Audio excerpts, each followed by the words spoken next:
Puan, saya adalah sensitive skin, boleh ke pakai eyeliner ni? Tertarik untuk jawab soalan puan ni, dia masuk dalam live saya tadi. Dan exactly puan-puan semua, saya adalah orang yang mata saya sensitif. Kalau saya pakai eyeliner sembarangan, boleh jadi merah, pedih, gatal-gatal. Kalau kulit pula dekat kelopak mata ni, kalau saya pakai jenis ink terutamanya, kelopak mata saya jadi panas. That's why kenapa saya tak boleh pakai eyeliner biasa. Macam saya cakap, sampailah saya ada rezeki dapat beli eyeliner yang high end, harga dia memang tak murah. That's why kenapa saya keluarkan saya punya eyeliner. Saya formulate yang saya boleh pakai. Alhamdulillah, saya pakai okey puan. Untuk puan-puan yang mungkin sensitive skin, puan kena tahu kita memang tak boleh pakai eyeliner sembarangan.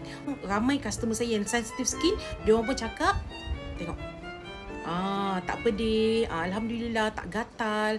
Okey, sebab eyeliner saya tidak ada paraben, tidak ada petrolatum. Saya sesuai untuk orang yang pregnant woman, sensitive skin, untuk oily skin yang macam saya ni, yang mata jenis yang sensitif, insya-Allah this is eyeliner kita.